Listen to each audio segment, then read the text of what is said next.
Hello everyone, UPSC connect में आप सबका स्वागत है। इस वीडियो में हम लोग डिस्कस करेंगे कि डिजास्टर मैनेजमेंट क्या है, डिजास्टर क्या है, उससे रिलेटेड कुछ टर्म्स है जैसे रिस्क क्या होता है, हैजार्ड क्या होता है, इन सभी चीज़ों पे हम डिस्कस करेंगे। ये मेंस के लिए बहुत इम्पोर्टेंट टॉपिक है। प्री में इसका बहुत कम पार्ट देखने को मिलता है। जो ज्योग्राफी से रिलेटेड एस्पेक्ट्स है डिजास्टर का, वो आपको प्री में मिलते हैं, लेकिन उसके अलावा जो मैनेजमेंट से रिलेटेड एस्पेक्ट है वो आपको मेंस में आपको मिलेगा।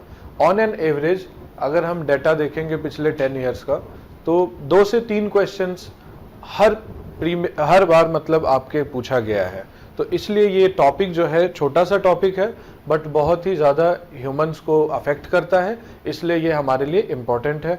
इसमें जो मैनेजमेंट का एस्पेक्ट है वो एडमिनिस्ट्रेटिव पॉइंट ऑफ व्यू से बहुत इम्पोर्टेंस रखता है, इसलिए भी इसको पढ़ना जरूरी है। तो बेसिक कॉन्सेप्ट से हम स्टार्ट करेंगे।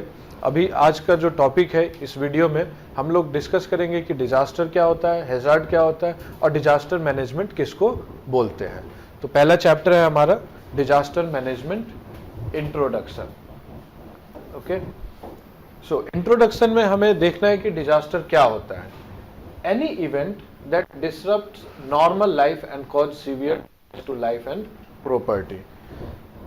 आजकल एक नया टर्म भी यूज हो गया है। इस प्रॉपर्टी की जगह पे हम कई बार इकोनॉमी यूज कर देते हैं।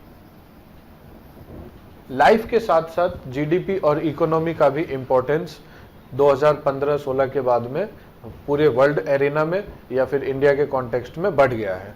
तो कोई भी ऐसा इवेंट, कोई भी इवेंट हो सकता है, वो नॉर्मल सिचुएशन हो या एबनॉर्मल सिचुएशन हो, अगर आपके किसी भी नॉर्मल लाइफ को डिसरप्ट करता है तो उसको हम डिजास्टर कह सकते हैं। ये पर्सनल लाइफ में भी आप फील करते हैं। किसी के डेथ के बाद में कई बार आप बोल देते हैं कि ये इवेंट जो है या उनका जो डेथ है उसके लिए डिजास्टरस रहा। तो डिजास्टर का मतलब यही होता है कि कोई भी नॉर्मल या एक सामान्य जो जीवन होता है उसमें किसी भी तरीके का डिस्टर्बेंस आ जाता है और वो लाइफ को कॉज करता है और severe damage to life as well as property, दोनों चीजों को वो नुकसान पहुंचाता है। It is a result of combination of hazard, vulnerability, insufficient capacity to reduce the potential chances of risk. इसमें रिस्क जो वर्ड है ये काफी इंपॉर्टेंस है। पूरे डिजास्टर मैनेजमेंट के वीडियो में और पूरे डिजास्टर मैनेजमेंट के टॉपिक में ये बहुत ही इंपॉर्टेंट वर्ड है, इस पे आपको खास ध्यान देना है।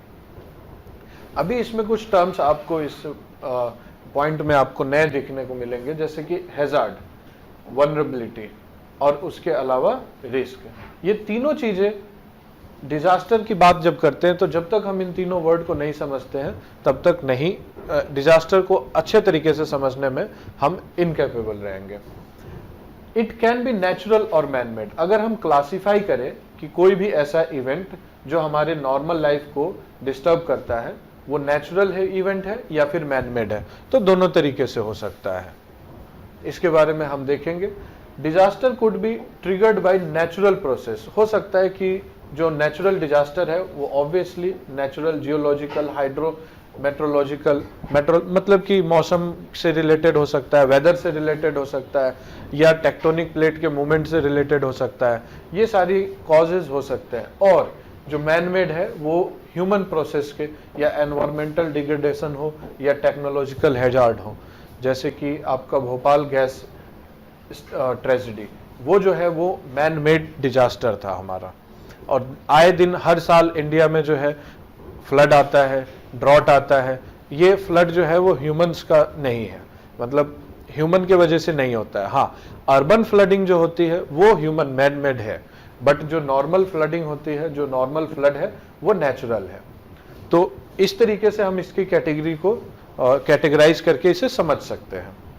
डिजास्टर मैनेजमेंट, या फिर अगर हम बात करें, ये तो हो गया बात कि डिजास्टर क्या होता है और किस तरीके से उसकी कैटेगरी हम डिवाइड कर सकते हैं। उसके अलावा जब हम बात करते हैं मैनेजमेंट की या फिर मैनेजिंग अ डिजास्टर, तो ये एस्पेक्ट जो होता है ये एडमिनिस्ट्रेटिव पार्ट आ जाता है यहाँ पे। तो it is an attempt to look into the process of potential damage. क्या डैमेज हो सकता है, कोई हैजार्ड है कोई इवेंट है जिसमें इतनी पोटेंशियल है कि वो लाइफ को डिस्टर्ब कर सकता है, प्रॉपर्टी को डैमेज कर सकता है, तो उसको हम एक अटेम्प्ट, एक प्रयास होता है, एक कोशिश होती है कि उस चीज़ को हम एनालाइज करें ताकि उसको डिजास्टर में टर्न होने से रोक सके, उसको हम आइडेंटिफाई करें, उसके कॉजेज को आइडेंटिफाई करें, कॉज को अगर रिड्यूस किया जा सकता है, एलिमिनेट किया जा सकता है तो वो करें। अगर हम नहीं कर सकते, जैसे कि अर्थक्वेक के केस में हम प्रेडिक्ट नहीं कर सकते, तो उसमें हमारी जितनी भी प्रिपेयर्डनेस है या जो भी डिजास्टर मैनेजमेंट है वो आफ्टर द इवेंट होना चाहिए या just immediately after the event, occurrence of the event. तो जैसे ही वो अकर करता है उसके बाद हमारा क्या अप्रोच है, उस अटेम्प्ट को हम डिजास्टर मैनेजमेंट के डेफिनेशन में समझ सकते हैं कि कोई भी ऐसा अटेम्प्ट, कोई भी ऐसा प्रयास जो कि डिजास्टर को मैनेज करने के लिए किया जा सकता है। अब डिजास्टर को मैनेज करने के लिए डिजास्टर से पहले भी तैयारी की जा सकती है, ड्यूरिंग द डिजास्टर की तैयारी भी हो सकती है और आफ्टर द डिजास्टर भी हम प्रिपेयर कर सकते हैं। तो ये तीनों एस्पेक्ट को जब हम कंबाइन करते हैं तो उसको हम डिजास्टर मैनेजमेंट कहते हैं।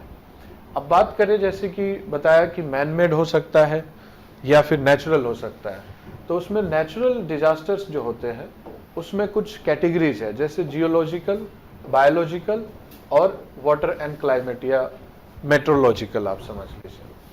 तो बायोलॉजिकल की अगर बात करें तो इसमें एपिडेमिक एंड पेंडेमिक, ये दोनों चीज़ें, जैसे कोविड-19 जो है वो बायोलॉजिकल डिजास्टर है।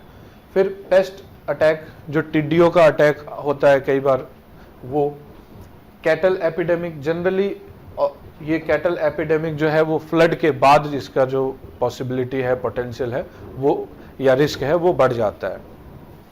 फूड पॉइजनिंग, जब एक बहुत बड़े कम्युनिटी में या बहुत, जैसे कि आप ये समझ लीजिए कि कहीं से वाटर सप्लाई हो रहा है या सेंट्रलाइज्ड फूड सप्लाई है और उसमें किसी भी तरीके से कोई केमिकल किसी तरीके से डेवलप हो जाता है या over a period of time अगर वो फूड ग्रेन स्पेसिफाइड पीरियड में नहीं है तो क्या होगा कि वो एक्सपायरी डेट का कॉन्सेप्ट तो आपको पता ही है, पूरे के पूरे कम्युनिटी को एक्सपायर्ड प्रोडक्ट चला गया तो उसके चांसेस है कि वो फूड पॉइजनिंग में कन्वर्ट हो सकता है, वो भी बायोलॉजिकल, ये सब बायोलॉजिकल डिजास्टर में आते हैं।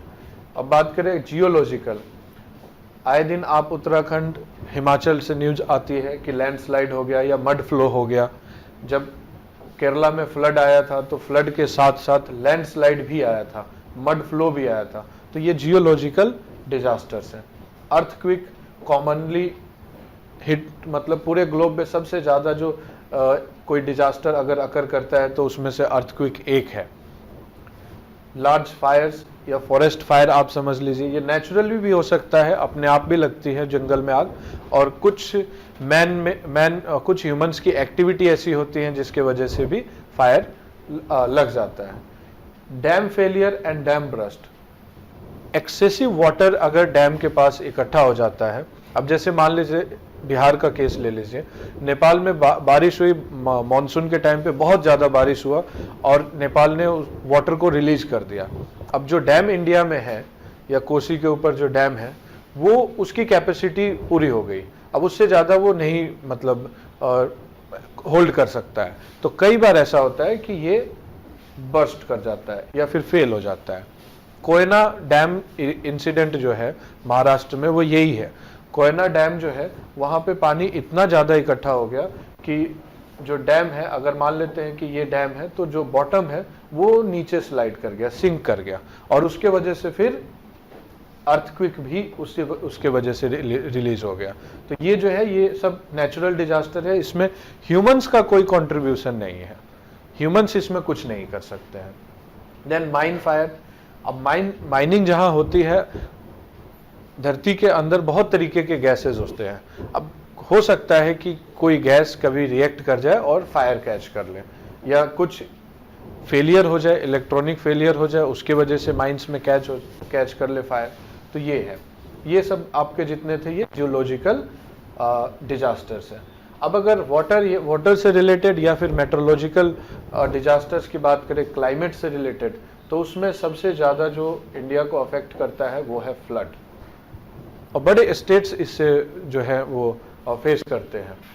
फ्लड है, साइक्लोन है, कोस्टल रीजन जितने भी हैं कोस्टल रीजन्स वो सभी साइक्लोन को फेस करते हैं। टोर्नेडो एंड हुरिकेन ये नेचुरल डिजास्टर है, ये इंडिया में नहीं आता है, साइक्लोन का ही दूसरा नाम है, बट ये टर्म जो है जनरली हम यूनाइटेड स्टेट्स में फेस करते हैं, मतलब यूज करते हैं। हेल स्टॉर्म है, ओले गिरने, अगर बहुत ज़्यादा एक्सेसिव ओला गिरता है तो उससे फसल का भी नुकसान होता है और उससे जो बाहर के जो एनवायरनमेंट है उसका भी नुकसान होता है। देन क्लाउड ब्रस्ट, ये आपने खूब सुना होगा, बादल एकदम से फट जाता है। अब बादल फटेगा तो बादल में होता है पानी, और पानी जब बहुत ज़्यादा हो जाएगा तो वो हो सकता है नदी में जाए तो डैम पे इफेक्ट करे, फ्लड को कॉज कर दे। तो ये क्लाउड ब्रस्ट जो है इस तरीके से नेचुरल डिजास्टर के रूप में आता है। Secondly next, heat wave and cold wave. Winter के टाइम पे कोल्ड वेव और समर के टाइम पे हीट वेव, जब लू का समय होता है, ये दोनों चीजें इंडिया के नॉर्दर्न रीजन में इम्पैक्ट करती हैं और इससे रिलेटेड एनडीएमए की गाइडलाइंस भी आई है। ये इतना ज़्यादा मतलब इम्पैक्ट करता है, इतना ज़्यादा खतरनाक है, लोगों को नुकसान पहुंचाता है, इसमें डेथ अकर कर जाता है, हर साल डेथ अकर करता है, कि एनडीएमए ने इससे रिलेटेड गाइडलाइंस रिलीज किया हुआ है कि इसको मैनेज कैसे करना है। स्नो एवलांच, अगर माउंटेन पे किसी भी तरीके का टेक्टोनिक मूवमेंट होता है या कि कोई एक्टिविटी ऐसी हो जाती है नेचुरली जिसके वजह से पूरा का पूरा एक सीट जो है आइस का माउंटेन से वो स्लाइड कर जाता है, वो खिसक जाता है, तो स्नो एवलांच बोलते हैं उसको। ये आए दिन आपको जो है हिमाचल प्रदेश में, जम्मू कश्मीर में देखने को मिलता है। आपने न्यूज़ में सुना होगा कि कुछ फोर्सेस हैं, उनकी बॉडीज़ को अभी रिकवर किया जा रहा है, एवलांच था लेह में, लद्दाख में, ऐसे में, तो ये वही है, इसमें भी ह्यूमंस का कोई हाथ नहीं है। फिर ड्रॉट है, अब जैसे फ्लड है वैसे ही ड्रॉट, दोनों वाटर से रिलेटेड है। एक्सेसिव वाटर होने पे फ्लड और इनसफिशिएंट वाटर होने पे ड्रॉट। आपको मालूम होगा कि 1850s के बाद तक ऑलमोस्ट 150 साल के बाद में जो सदर्न इंडिया है वो सीवियर जो ड्रॉट है उसको फेस किया है। सदर्न इंडिया, स्टेट की बात नहीं कर रहा हूँ मैं, सदर्न इंडिया। अब कंजिक्यूटिव फेलियर ऑफ मानसून, उसके मानसून के फेल होने की वजह से रिवर्स में वो पानी का कम होना, और 16 से लेकर के 18 तक, 2016 से 18 तक ये कंटिन्यूसली चलता रहा, और 18 में अल्टीमेटली वो रिजल्ट आता है कि चेन्नई जो है वो मतलब ड्राई स्टेट में वो उसने अपने आप को डिक्लेयर कर लिया कि पानी बिल्कुल नहीं है। तो वो रिजल्ट था 2 साल से कंटिन्यूसली ड्रॉट आने का। फिर सी इरोजन है, कोस्टल रीजन पे फेस होगा, पूरा का पूरा जो कोस्ट है वो कट जाता है और उससे नुकसान होता है। एक तो वहाँ पे फिर आपको किनारा नहीं मिलेगा, आप कोई एक्टिविटी नहीं कर पाएंगे, और प्लस में रिस्क होता है कि अगर आसपास सेटलमेंट है तो उसका। देन थंडरिंग एंड लाइटनिंग, इससे भी रिलेटेड एनडीएमए ने गाइडलाइंस इशू किया हुआ है। तो थंडरिंग एंड लाइटनिंग जो है मेट्रोलॉजिकल डिजास्टर है, ये बहुत नुकसान पहुंचाता है। आपको मालूम ही है लाइटनिंग में करंट आता है, करंट जो है वो एटमॉस्फेयर से वो मतलब सरफेस तक आता है, तो वो अगर कहीं हिट कर जाता है तो बहुत ज़्यादा नुकसान पहुंचाएगा वो। केमिकल, अब आते हैं मैन मेड डिजास्टर। ये सभी जो थे ये सब नेचुरल डिजास्टर थे, इसमें ह्यूमंस का कोई भी कंट्रीब्यूशन नहीं है। अब बात करें अगर मैन मेड डिजास्टर की, तो इसमें 2 ब्रॉड कैटेगरीज है। एक एक्सीडेंटल, बाय चांस एक्सीडेंट, मतलब उसमें ऐसा इंटेंशन होता नहीं है बट हो जाता है। फिर उसके बाद केमिकल एंड इंडस्ट्रियल, या फिर न्यूक्लियर डिजास्टर। न्यूक्लियर डिजास्टर अभी इंडिया में तो ऐसा कुछ नहीं अकर किया है, लेकिन वर्ल्ड ने इसको बहुत फेस किया है, जैसे चेरनोबिल हो या फिर फुकुशिमा हो, उसके 10 साल हो चुके हैं। बहुत ही इंपॉर्टेंट टॉपिक है, ध्यान रखिएगा। तो केमिकल एंड इंडस्ट्रियल डिजास्टर में जैसे भोपाल गैस ट्रेजेडी, हमारे पास केमिकल डिजास्टर है। न्यूक्लियर हमारे पास अभी नहीं हुआ है। इंडस्ट्रियल डिजास्टर बहुत सारे अकर करते हैं, चाहे वो दिल्ली का हो या किसी और स्टेट में हो। तो जब आप न्यूज़ देखेंगे तो इसको हमने काफ़ी अच्छे से मैनेज किया है। हमारे एनडीएमए की जो फोर्स है एनडीआरएफ, उसने वो काफ़ी इक्विप्ड है इन चीज़ों को लेकर के, ट्रेंड है, स्किल्ड है, और बहुत सारे जो इंडस्ट्रियल डिजास्टर्स है उसको प्रिवेंट भी किया है इन दिल्ली, बाकी स्टेट्स में भी किया है। न्यूक्लियर डिजास्टर की बात करें तो nuclear power plant, nuclear energy जो है वो फ्यूचर की एक एनर्जी है, पोटेंशियल एनर्जी है। इसको काफ़ी समय से एक्सप्लोर किया जा रहा है। पहले बहुत इसको सेफ समझते थे, बट जो इंसिडेंट्स हुए हैं over a period of time, 80s के 90s में जो है चेरनोबिल वाला, और उसके बाद में फुकुशिमा जापान वाला। तो उसके बाद इस पे क्वेश्चन जरूर आ गया है कि कितना सेफ है ये, बट स्टिल न्यूक्लियर डिजास्टर को हम एलिमिनेट नहीं कर सकते हैं। अब आते हैं एक्सीडेंटली। अगर इंटेंशन नहीं है ह्यूमन का, इंटेंशन तो खैर केमिकल और इंडस्ट्रियल या फिर न्यूक्लियर वाले में भी नहीं है, बट फिर भी यहाँ पे accidentally all of a sudden without any intention without any effort ये हो जाता है। इसमें है फॉरेस्ट फायर। अब फॉरेस्ट फायर एक्सीडेंटली कैसे होगा? आप कहीं जंगल से जा रहे हैं, बहुत ही ड्राई मौसम है और सीजन है, और बहुत ज़्यादा ड्राई है, मतलब कहने का मतलब टेम्परेचर हाई है, आपने स्मोकिंग किया या आपने रात के टाइम पे फायर लगाया कि कुछ थोड़ा बहुत उसमें मतलब होता है एडवेंचर जब घूमने जाते हैं फॉरेस्ट में, और वो रह गया, वो कम्प्लीटली जो है ना उसको आपने डिस्पोज नहीं किया, फायर को रह गया over a period of time, मतलब कुछ समय में उसमें हवा लगी और आग उसने दोबारा से पकड़ ली। इस तरीके से अर्बन फायर, ये इलेक्ट्रिसिटी फेलियर से भी हो सकता है। हर घर में गैस के कनेक्शन है और गैस सिलेंडर है, हो सकता है कहीं पे ऐसा कुछ फेलियर हो जाए, उसके वजह से भी हो सकता है। अर्बन सेटलमेंट में अगर जैसे बिल्डिंग हो गया या कोई सोसाइटी हो गई उसमें आग लग जाती है तो वो उसमें ये हम मानते हैं। फिर माइन फ्लडिंग, जैसे माइन में फायर होता है वैसे ही माइन में फ्लडिंग भी हो सकता है। ठीक, आपने एलोन मस्क का एक्सपेरिमेंट सुना ही होगा, जो कुछ बच्चे जो हैं स्कूल के वो गुफा में फंस गए थे, तो वो क्या है, वो तो खैर केव है, लेकिन उसी तरीके से माइन भी होता है। धरती के नीचे हम माइनिंग करके और जगह बनाते हैं, और किसी वजह से पानी रिस के कहीं से पहुंच गया, या हो सकता है उसी रास्ते पहुंच गया और फ्लड पूरा का पूरा इलाका जो है वो फ्लड में हो गया, मतलब पूरा पानी भर गया, उसमें निकलना मुश्किल है। तो ऐसे केसेस को जो है वो एक्सीडेंटली होते हैं, माइन फ्लडिंग बोलते हैं। ये भी एक डिजास्टर है। डिजास्टर मतलब अब जरूरी नहीं है कि बहुत बड़े लेवल पे ही लोगों को नुकसान पहुंचाए। अब माइन में कुछ ही वर्कर्स काम कर रहे होंगे, बट डिजास्टर है वो, क्योंकि उनकी लाइफ और प्रॉपर्टी दोनों का नुकसान है। फिर है ऑयल स्पिल। इसको तो ये बहुत मतलब इंटरनेशनल वाटर में ये एक इम्पोर्टेंट इवेंट होता है। इवेंट कहने का मतलब ये कि एक ऐसा डिजास्टर है जिसको अवॉइड करने की हम खूब कोशिश करते हैं, बट फिर भी अकर करता है, क्योंकि इलीगल ऑयल इलीगली ऑयल जो है वो स्मगल भी होता है। तो उसमें क्या होता है कि अच्छी तरीके से मतलब कार्गो शिप्स जो होती हैं वो उतनी बढ़िया नहीं होती हैं, तो लीक भी कर जाती हैं, कई बार वो शिप पलट भी जाती है। तो वो जो ऑयल स्पिल होता है वो पूरा का पूरा मरीन इकोसिस्टम को जो है वो डैमेज करता है, तो पूरा वो लाइफ को जो है वो नुकसान पहुंचाता है। ठीक, देन मेजर बिल्डिंग कोलैप्स। बहुत सारी बिल्डिंग्स ओल्ड हैं, हमारे पुराने जो शहर हैं या जो ब्रिटिश टाइम के जो सिटीज़ हैं उसमें बहुत सारी ऐसी बिल्डिंग्स हैं जो पुरानी हैं, तो वो अगर वो ऑब्वियस सी बात है उनके गिरने के चांसेस ज़्यादा होंगे। और इकोनॉमी का कंडीशन ऐसा है कि हर इंसान जो है वो पैसे कमाने में लगा हुआ है, तो इसको लेकर के स्पेसिफिकली रेट्रोफिटिंग का कॉन्सेप्ट जो है एनडीएमए ने इंट्रोड्यूस किया है कि जो भी पुरानी बिल्डिंग्स हैं उनकी रेट्रोफिटिंग किया जाए, ताकि उनको आज के टाइम के लिए, आज के टाइम के हिसाब से उनका स्ट्रेंथ जो है वो मेंटेन किया जा सके और कोलैप्स होने से बचे। और अगर नहीं हो सकता है तो उसको अपने आप ही कोलैप्स कर देते हैं, गिरा देते हैं। देन सीरियल बॉम्ब ब्लास्ट, इसको हम टेरर से इंक्लूड कर सकते हैं, टेररिज्म। बहुत सारे आपने, चाहे वो लंदन का हो या दिल्ली का भी हो, तो ये आपने सुना होगा जो सीपी का ब्लास्ट है। ठीक, तो ये सीरियल बॉम्ब ब्लास्ट जो होते हैं ये आपके मैन मेड डिजास्टर में आते हैं, जैसे कि सितंबर 11 का इंसिडेंट, वो भी एक मैन मेड डिजास्टर है बॉम्ब ब्लास्ट से।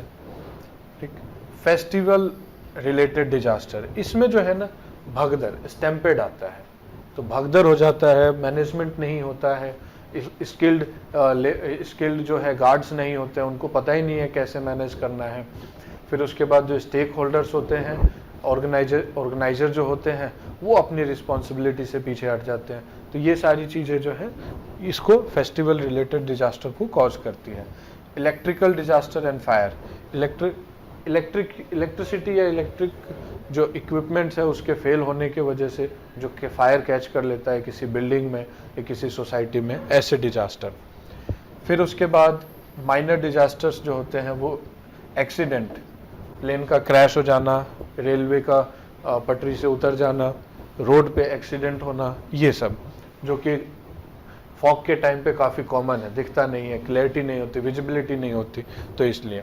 देन बोट कैप्साइजिंग, इसमें तो आपका जैसे सीरियल बॉम्ब ब्लास्ट टेरर से रिलेटेड है, वो इसको भी आप उससे रिलेट कर सकते हैं। बोट जो है, जैसे समुद्री जो लुटेरे होते हैं वो बहुत सारे आपने सुना होगा कि बोट जो है वो कैप्चर कर लेते हैं, तो वो भी एक तरीके का डिजास्टर है, पॉलिटिकली रिलेटेड है और उसके अलावा लाइफ को तो थ्रेट करता ही करता है। तो ये कैटेगरीज है, क्लासिफिकेशन थी जो डिजास्टर को डिटेल में आप समझ सकते हैं कि कितने तरीके के डिजास्टर्स हैं। अब आगे हम देखेंगे कि ये कोई भी डिजास्टर अगर अकर करता है तो कौन से ऐसे कम्युनिटी है या क्या कम्युनिटी में ऐसी क्या कैपेसिटी है जो नेचुरली इसको टैकल कर सके, और नहीं है तो उसको किस तरीके से डेवलप किया जा सकता है। यही सब आगे आने वाले टाइम में आप वीडियो में सीखेंगे।